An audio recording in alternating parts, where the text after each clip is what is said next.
Ciao a tutti ragazzi, qui Narkwitz, benvenuti in questo nuovo video tutorial, il primo del 2022, il primo dopo un periodo abbastanza lungo nel quale non sono riuscito a portare nuovi tutorial sul canale per vari motivi. Spero quest'anno di portarvi quanti più contenuti possibile e nella speranza di ampliare sempre di più la nostra community. Spero nel corso di quest'anno, nel corso del 2022, di portare tantissimo materiale, di mettervelo a disposizione sul mio canale.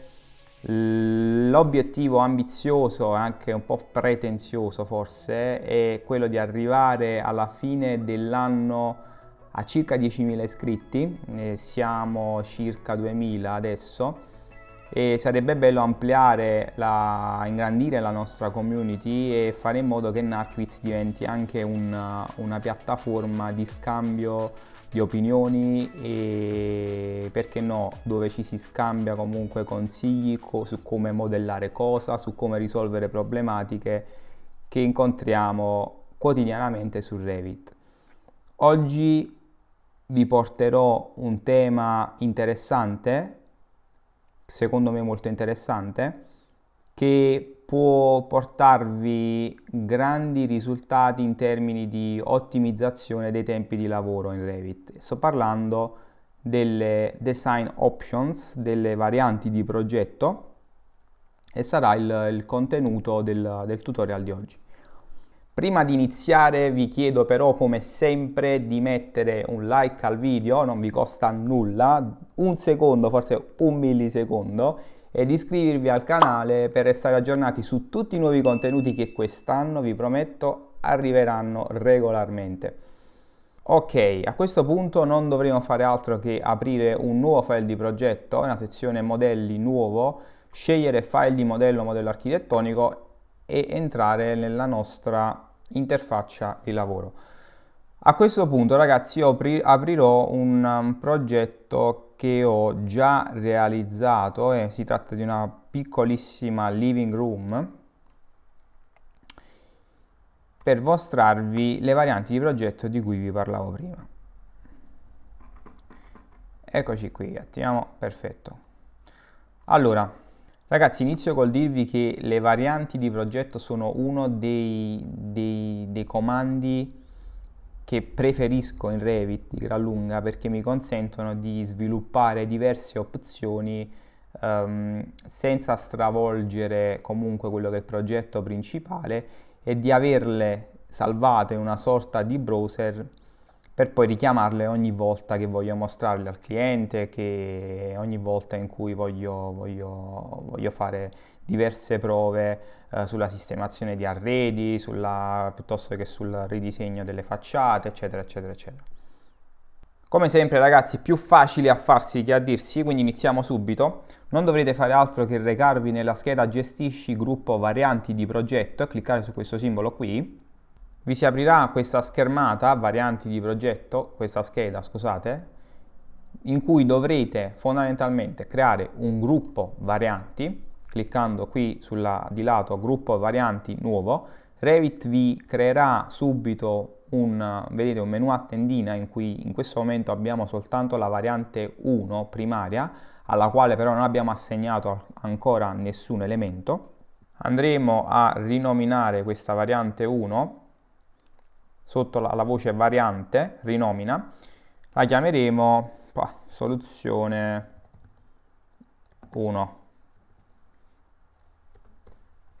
Digitiamo ok.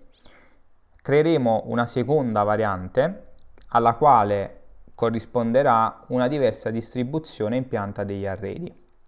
Quindi di lato variante nuova, rinomina, soluzione 2. Ok. A questo punto andremo a chiudere questa schermata digitando chiudi. Selezioniamo tutto, questo almeno è il workflow che utilizzo io per comodità, filtra e deselezionerò per così dire soltanto le parti che sono fisse, quindi che non cambieranno. Muri, la posizione delle porte, finestre e lasciando il pavimento anche, lasciando attiva soltanto la voce arredi e gruppo modello. Gruppo modello in questo caso sono questi due gruppi qui relativi al tavolo con le 4 sedie, alla scrivania con la sedia da lavoro. Digito ok. Adesso dovete recarvi nella scheda gestisci gruppo varianti di progetto e cliccare sul comando aggiungi a gruppo. A questo punto non faremo altro che assegnare gli arredi selezionati al gruppo di varianti 1 che contiene le soluzioni che abbiamo creato prima. Digito ok, sembra non essere accaduto nulla. Dovrete invece cliccare qui in basso su questo menu a tendina, selezionare soluzione 1 primaria, vedete che i muri esterni e il pavimento saranno diventati più chiari, saranno colorati in grigio. Questo perché adesso avete fissato quelli che erano gli elementi da non cambiare, selezionando su soluzione primaria 1, e potrete lavorare sulla vostra variante di progetto. Quindi prima di spostare gli elementi dovrete aprire il menu a tendina, selezionare soluzione 2 e a questo punto potrete apportare le vostre modifiche. Quindi prenderò il gruppo divano tappeto con mobile con TV, lo ruoterò di 90 gradi e lo sposterò in questo punto qui. Prenderò il mio gruppo scrivania con sedia e lo disporrò ruotato di 180 gradi qui sotto la finestra, bene, addossandolo al muro, combinazione di tasti AL per allineare la scrivania al muro, poi il tavolo lo disporremo in questa zona qui e diciamo che la libreria può restare laddove l'abbiamo posizionata.